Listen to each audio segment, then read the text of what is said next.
আধুনিক নাটক নিয়ে সোহাগ সেন, আকাশবাণী মৈত্রী সংবাদের সংগ্রহালয় থেকে গৃহীত।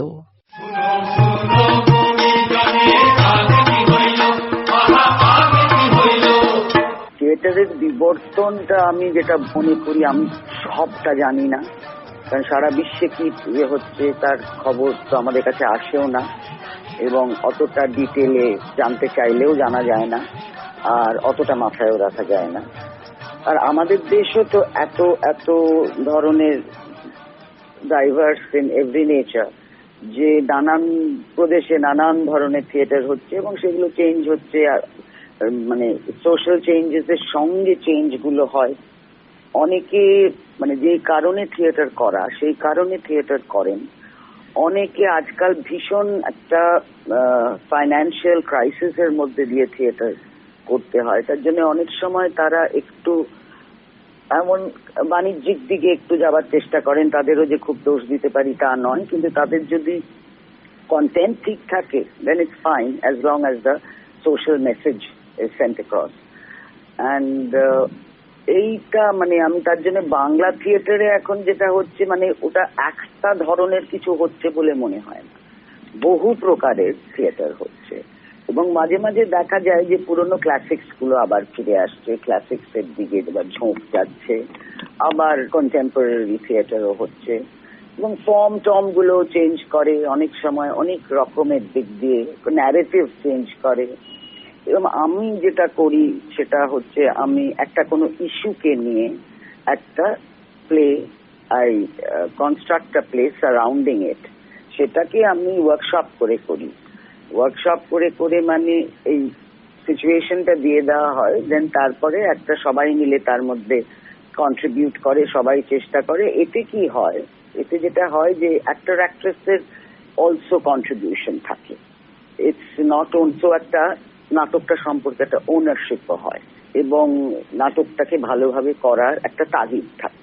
তো আমার বেশিরভাগ নাটকই সেই রকম চলছে বহুদিন ধরে। সিঁড়ির নিচে করেছিলাম, সেটা অবশ্য একটা কোয়াসি মিউজিক্যাল করেছিলাম। ফর্মটা সেটা was all about hired help, মানে ডোমেস্টিক হেল্প, তাদের নিয়ে, এবং তাদের জীবন, তাদের আকাঙ্ক্ষা, তাদের সেক্সুয়ালিটি, তাদের যে ওপরে the way they are exploited, এই সব নিয়ে সেটা ছিল। তারপরে একটা করেছিলাম, সেটা হচ্ছে লাল বাক্স, যেটা 5টা গল্প ছিল পরপর, but there was one red box in all of them. সেটা হচ্ছে টেররিজম। এরকম ভাবে আমি নাটক করি। তারপরে আই হ্যাভ ডান হায় হায়া, উইচ ওয়াজ 3টে, একটা কন্টেম্পোরারি প্লে, আর একটা মহাশ্বেতা দেবী, আর দ্রৌপদী এবং মহাভারত, এই নিয়ে অন রেপ ছিল। সেটাও we kind of made a script, কারণ মহাশ্বেতা দেবী স্ক্রিপ্ট ছিল, মহাভারত থেকে যে স্ক্রিপ্ট নেওয়া হয়েছিল, অন্যটা ওয়ার্কশপ করে করা হয়েছিল। এইভাবে মানে what is at the moment, যেটা ভীষণ আমার কাছে মনে হয় very important issue which should be looked at, সেটা নিয়ে আমরা নাটকগুলো করি। এই আমাদের যেটা এখন চলছে ইদানিং কালে, সেটার নাম হচ্ছে উদ্ভট পুরাণ। সেটা ও হেনরির ছোট গল্প the cop and the anthem থেকে নেওয়া। তার থেকে জাস্ট জার্মটা নিয়ে, ওটা এই এখন সোসাইটির কি অবস্থা সেটার ওপরে ছোট ছোট ছোট ছোট সিনস দিয়ে, মানে ওটার ন্যারেটিভটাও একটু অন্যরকম। তার মধ্যে দিয়ে একটা ট্রাম্পের গল্প চলে ঠিকই, and Trump makes friends with prostitute, with another man who doesn't have a job. এদের গল্প তার মধ্যে দিয়ে চলে, কিন্তু প্রত্যেকটা সিনে একটা না একটা কিছু সোশ্যাল কমেন্ট আছে। এইভাবে আমি নাটক করছি। এইভাবে নিশ্চয়ই আরো অনেকেই অনেক রকম ভাবে নাটক করছেন, কিন্তু আমার নাটক করার পদ্ধতিটা অনেক সময় ওই ইউরোপিয়ান থিয়েটার থেকে আমরা ইন্ডিয়ানাইজ করেছি, because maybe the content was very contemporary and it hits us. কিন্তু ওদের ধরনটা, যেভাবে ওরা ওটাকে প্রেজেন্ট করে, সেটার সঙ্গে আমাদের ডিফারেন্স অলওয়েজ থাকবে, because our emotional balance and their emotional balance are completely different, ভীষণই ডিফারেন্ট। অ্যাজ এ রেজাল্ট আমাদের ধরনটা আলাদা হবেই ওদের ধরনের থেকে। সেইটা তো আমি মনে করি যে সেটা সবসময়ই হবে, এখনো হয় এবং এর পরেও হবে।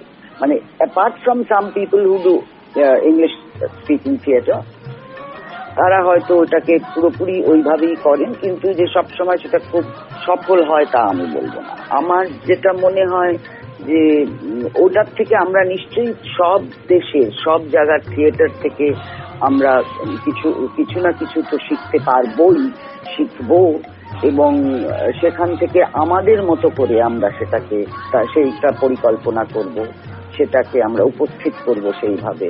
এইটা আমার মনে হয়।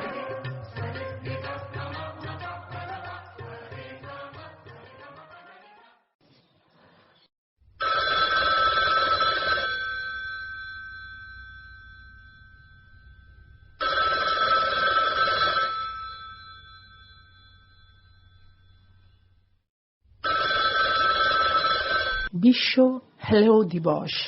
হ্যালো কথাটি শুনলেই মনে পড়ে টেলিফোনের রিং, টেলিফোনের ডাক। কিন্তু ডাক তো শুধু টেলিফোনের নয়, মন আমাদের হামেশাই ডেকে চলে।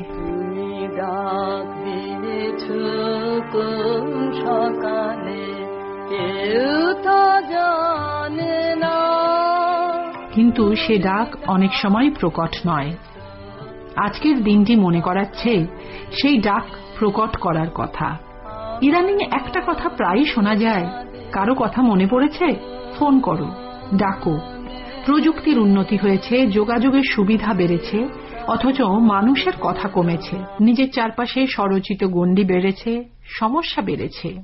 একথা ব্যক্তি ব্যক্তি পারস্পরিক সম্পর্কে যেমন সত্যি, বৃহত্তর প্রেক্ষাপটে সমাজ তথা দেশের ক্ষেত্রেও সত্যি।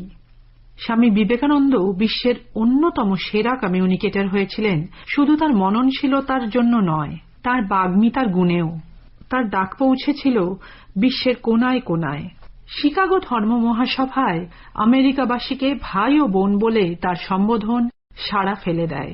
Sisters and brothers of America,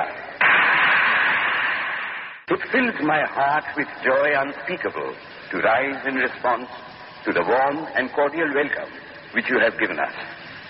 I thank you in the name of the most ancient order of monks in the world. I thank you in the name of the mother of religions. And I thank you in the name of the millions and millions of Hindu people of all classes and sects.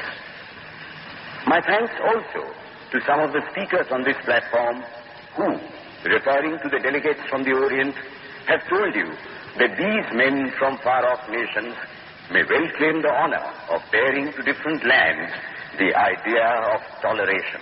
বিশ্ববাসীর সঙ্গে যোগসূত্র স্থাপিত হয় ভারতের।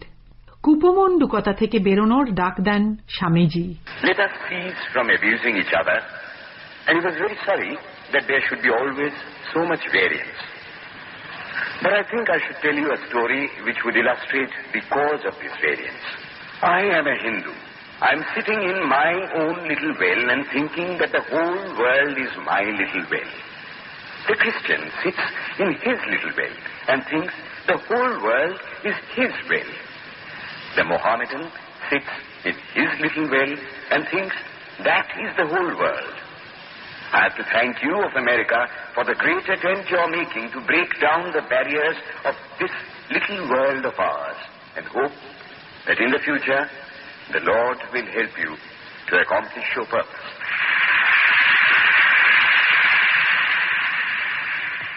বিশ্বকবি স্পর্শ করেছিলেন বিশ্ববাসীকে শুধু তার কথা আর সুরের ছোঁয়ায়। বুকের মাঝে বিশ্ব লোকের পাবি সারা, আপন হতে বাহির হয়ে বাইরে দাঁড়া। সব সমস্যার সমাধান হতে পারে কথা দিয়ে, আলাপ আলোচনার মাধ্যমে। এই যে বিপুল ঢেউ লেগেছে তোর মাঝেতে, উঠুক নেচে নেচে। এই যে বিপুল ঢেউ লেগেছে তোর মাঝেতে, উঠুক নেচে নেচে। সকল পরার দিক না নাড়া, বাইরে দাঁড়া। 1973 থেকে বিভিন্ন দেশে ওয়ার্ল্ড হ্যালো ডে পালিত হচ্ছে। বার্তা একটাই, বল প্রয়োগ নয়, যোগাযোগের মাধ্যমে দ্বন্দ্বের অবসান, বিশ্ব শান্তির পথ খোঁজা, বিশ্বে শান্তির প্রতিষ্ঠা করা।